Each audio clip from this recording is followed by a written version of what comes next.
జోహార్ చందు వీర వసంతరాయలు గారు.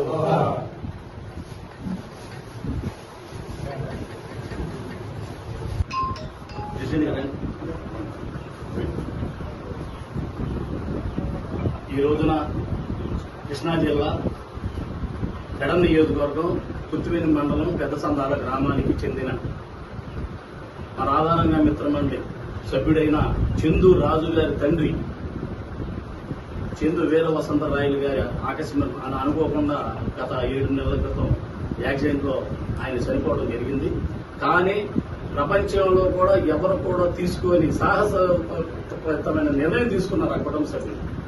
ఆయన మరణమే కాకుండా వాళ్ళ కుటుంబ సభ్యుల ఆమోదంతో 6గురికి ప్రాణం పోసిన ఏకైక మహోన్నత వ్యక్తి వీర వసంతరాయలు గారు. అలాంటి కుటుంబానికి చెందిన మరి వాళ్ళు ఎంతో అభినందించాలి వాళ్ళని. ఎందుకంటే ఆయన ఆపదలో ఉన్నా కూడా మరి ఎంతో ధైర్యంగా తండ్రి అవయవాలను దానం చేయటువంటి వాళ్ళ ప్రపంచంలో ఎవరు కూడా ఒప్పుకోరు. అలాంటిది నిజంగా ఒప్పుకున్న ఆ భార్య కానీ ఆ కుటుంబ సభ్యులు నిజంగా నేను పాదాభివందనం చేస్తున్నాను. ఎందుకంటే అది ఒక సాహసమైన నిర్ణయం అన్నమాట. మరి ఆయన సరిపోయితూ 6గురికి ప్రాణభిక్ష పెట్టిన మహోన్నత వ్యక్తి అంటే మరి అలాంటి ఆయన కడుపును పుట్టిన మా చందు రాజు గారు మా రాధారంగ మిత్రమండలి సమితిలో సభ్యుడైనందుకు మేమెంతో గర్విస్తున్నాం. ఎందుకంటే ఇట్లాంటి ఆణిముత్యం లాంటి మాకు రాధారంగ మిత్రులు రంగా గారి వీరాభిమానం.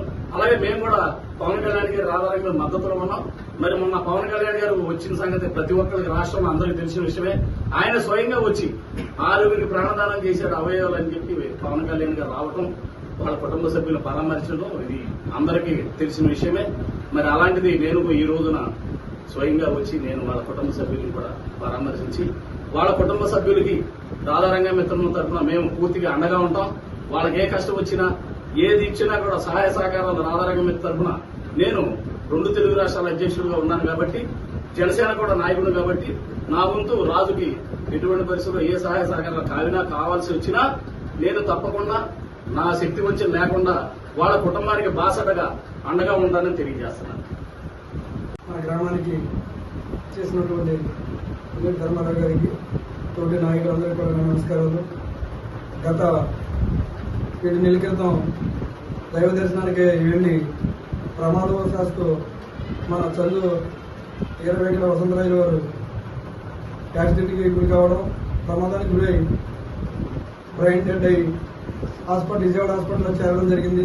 అయితే పొజిషన్ క్రిటికల్ గా ఉందనేసి హాస్పిటల్లో సిబ్బంది కుటుంబ సభ్యులకు తెలియజేశారు. తెలియజేసిన తర్వాత వాళ్ళకి అభయంగా ధైర్యం నింపడానికి ఇలా జరుగుతుంది. మరి కార్యక్రమం ఏం చేయాలని అడిగారు.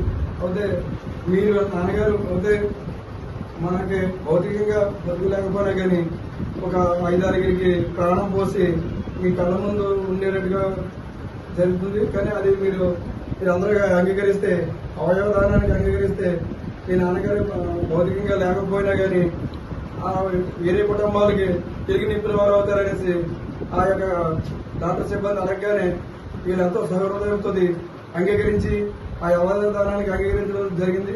అయితే నాకు తెలిసి ఎక్కడెక్కడో టీవీల్లో పేపర్లో చూసాం కానీ మన పంచాయతీలో మన గ్రామంలో మన మండలంలో ఇలా జరుగుతుందనేది చాలా గొప్ప విషయం. ఎందుకంటే ఆ విషయాన్ని అంగీకరించడం గొప్ప విషయం. అలాంటిది ఒక 6గురి ప్రాణదాత ఇవాళ మనందరి హృదయాల్లో నిర్జీవుడిగా ఎంతో మంచి వెలుగు నింపిన వ్యక్తి మన వీర వసంతరాయలు వారు. ఆయన ఆత్మ శాంతించి రేపు భవిష్యత్తులో కూడా వాళ్ళ బిడ్డలకి అందరికి కూడా నా ఎంత సహకారాలు రేపు భవిష్యత్తులో కూడా మన ఈ కుటుంబానికి మన గ్రామం తరఫున మనం అందరూ అండగా ఉండాలని కోరుకుంటూ ఈ అవకాశం మీ అందరికీ కూడా ధన్యవాదాలు తెలుపుతూ సెలవు.